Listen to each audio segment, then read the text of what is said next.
Satya. Nama saya adalah Belinda Tyson. 20 DKM, 20F, 22. Pada hari ini saya akan menerangkan tentang projek kami, yaitu MPU 21032, yaitu adalah penghayatan, etika dan peradaban. Tajuk adalah tanggungjawab sosial luar negara. Slide yang seterusnya adalah ahli kumpulan saya, Jason Boon, 20 DKM 20F dan 2026, dan yang ketiga adalah Ryan Jabing, 20 DKM 20F 2902, dan juga yang akhir adalah Abdul Razak bin Mani, yaitu 20 DKM 20F 2022.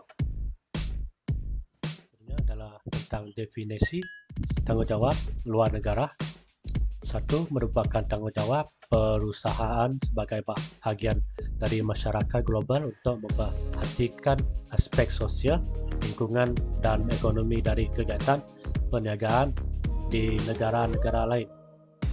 Yang kedua, ada pembangunan dan pemerataan komuniti, tempatan, perlindungan awam sekitar, penghormatan terhadap hak asasi manusia, dan juga sokongan untuk membangunkan ekonomi dan sosial yang berlanjutan di negara tempat syarikat beroperasi. Yang terakhir sekali adalah dianggap penting kerana syarikat tertentu mempunyai kuasa dan pengaruh yang kasar terhadap kehidupan masyarakat setempat dan alam sekitar di negara tersebut. Terima kasih ya Berli. Selamat pagi dan salam sejahtera. Saya ucapkan kepada Medium Setia. Nama saya Jason Boon Tezin. Umur pendaftaran 20 DKM 20F 2026.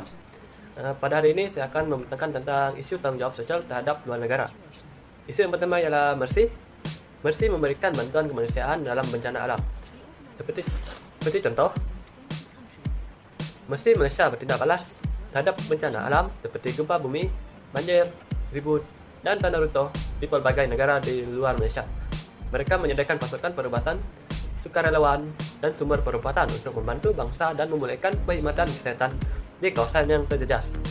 Contoh yang kedua ialah kerjasama antarabangsa. Mercy Malaysia bekerjasama rapat dengan organisasi kemanusiaan antarabangsa dan agensi kerajaan di negara-negara yang terjejas. Mereka mengambil bahagian dalam penyelarasan tindak balas kecemasan global dan berkongsi pengetahuan dan sumber dengan rakan kongsi mereka untuk memastikan tindak balas kemanusiaan yang berkesan. Yang terakhir ialah tanggungjawab Mercy Malaysia di luar negara menunjukkan komitmen mereka untuk menyediakan bantuan kemanusiaan kepada mereka yang memerlukan peringkat antarabangsa. Bagi isu yang nombor 2 ialah UNICEF.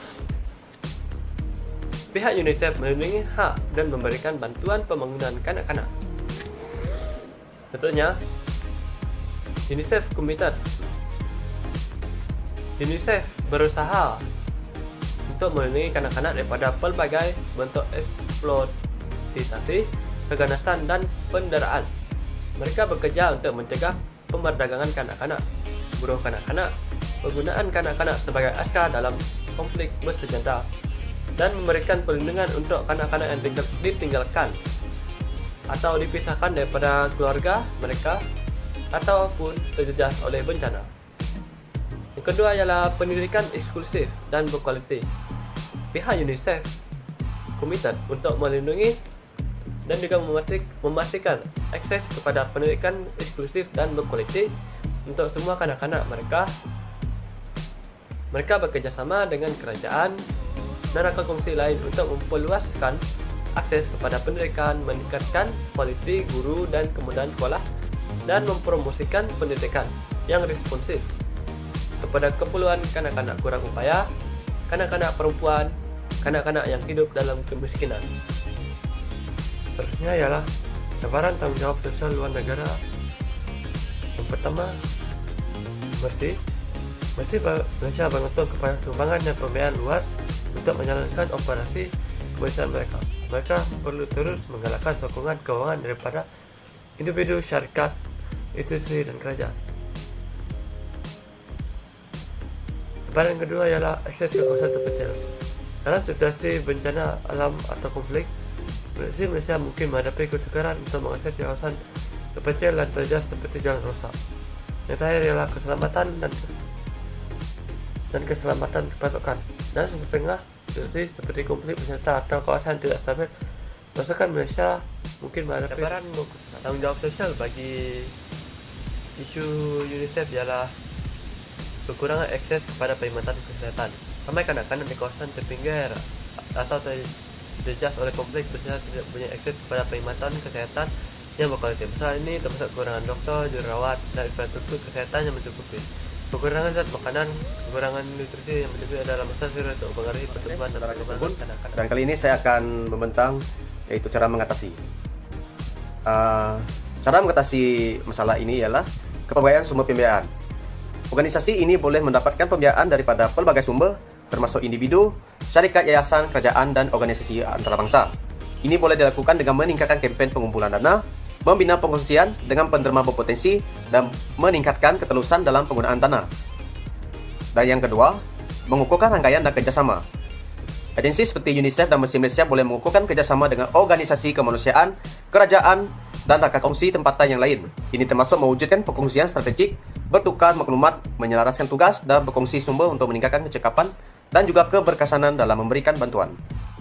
Yang ketiga ialah meningkatkan keupayaan tindak balas kecemasan. Kedua-dua organisasi boleh melapor sumber dalam membina kapasiti tindak balas kecemasan yang kuat.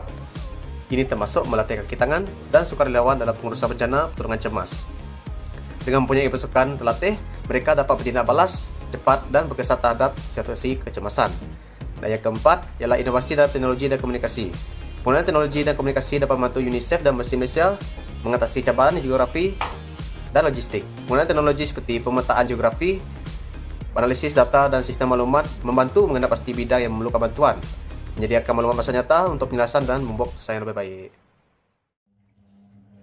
Kesimpulan, sebagai manusia, kita perlulah prihatin dan mengambil berat terhadap tanggungjawab sosial kita untuk masyarakat sekeliling, tidak kira di luar atau di dalam negara. Kita mestilah menjalankan tanggungjawab kita dengan memberikan kesedaran kepada orang sekeliling untuk menjalankan tanggungjawab sosial mereka dalam setiap segi aspek kehidupan untuk masyarakat yang memerlukan bantuan dan huluran tangan.